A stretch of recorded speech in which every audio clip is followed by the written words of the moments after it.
নমস্কার। রাজনৈতিক ও যুদ্ধের খবরের আপডেট পেতে ওয়ার্ল্ড নিউজ বাংলা চ্যানেলটাকে সাবস্ক্রাইব করে রাখুন। বাংলাদেশের বুকে এদিন ভয়াবহ বায়ুসেনার বিমান দুর্ঘটনায় এখনও পর্যন্ত 20 জনের মৃত্যুর খবর উঠে আসছে। ক্রমাগত বাড়ছে মৃত্যু মিছিল। আহতের সংখ্যা 150 ছাপিয়ে 171-এ ঠেকেছে। সোমবার দুপুরে বাংলাদেশ বায়ুসেনার বিমান F-7 BGI দুর্ঘটনার কবলে পড়ে। দুর্ঘটনার পরই বিমান আছড়ে পড়ে স্থানীয় মাইলস্টোন স্কুলে। ঘটনায় শোক প্রকাশ করেছেন ভারতের প্রধানমন্ত্রী নরেন্দ্র মোদী।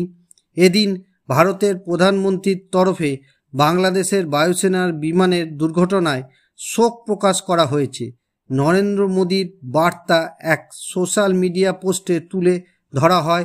পোস্টে লেখা রয়েছে, ঢাকায় এক মর্মান্তিক বিমান দুর্ঘটনায় প্রাণহানির ঘটনায় গভীরভাবে শোকাহত ও মর্মাহত, যাদের অনেকেই তরুণ শিক্ষার্থী। এরই সঙ্গে মোদি লেখেন, শোকাহত পরিবারের প্রতি আমাদের হৃদয় বেদনার্ত, আহতদের দ্রুত আরোগ্য কামনা করছি। এরই সঙ্গে গুরুত্বপূর্ণভাবে নরেন্দ্র মোদী বলেন, শোকের মুহূর্তে ভারত বাংলাদেশের পাশে রয়েছে এবং সম্ভাব্য সকল সহায়তা প্রদানের জন্য প্রস্তুত। এই আশ্বাস বার্তা দিল্লির তরফে গিয়েছে বাংলাদেশের জন্য। বাংলাদেশ বায়ুসেনার বিধ্বস্ত বিমানের পাইলট কোনো চেষ্টা চালিয়েছিলেন, মুখ খুলল ISPR। এর আগে চীনের নির্মিত বিমান F-7 BGI এদিন ঢাকার উড্ডয়নের পরই দুর্ঘটনাগ্রস্ত হয়। বিমান চালক মোহাম্মদ তৌকিরের প্রয়াণের বার্তা আসে। দুর্ঘটনার পরই তাকে স্থানীয় হাসপাতালে ভর্তি করা হয়। তিনি ছিলেন ICUতে, পরে তাকে মৃত বলে ঘোষণা করা হয়। এদিকে বাংলাদেশের এই ভয়াবহ কাণ্ডে মৃতের সংখ্যা দুপুর 3টের পর 19-এ পৌঁছে যায়।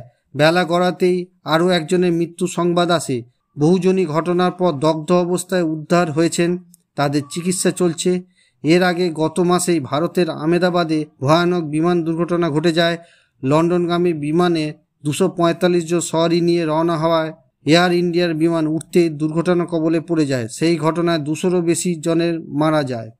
এদিকে বাংলাদেশের বায়ুসেনার যে বিমান দুর্ঘটনার কবলে পড়েছে আজ, তা চীন নির্মিত F-7। গোটা ঘটনায় তদন্ত চলছে। আর এই মর্মান্তিক কাণ্ড ঘিরে দিল্লির তরফে ঢাকাকে সাহায্যের আশ্বাস দেওয়া হয়েছে। ভিডিওটি ভালো লাগলে লাইক করুন, শেয়ার করুন এবং সাবস্ক্রাইব করুন ওয়ার্ল্ড নিউজ বাংলাকে। নমস্কার।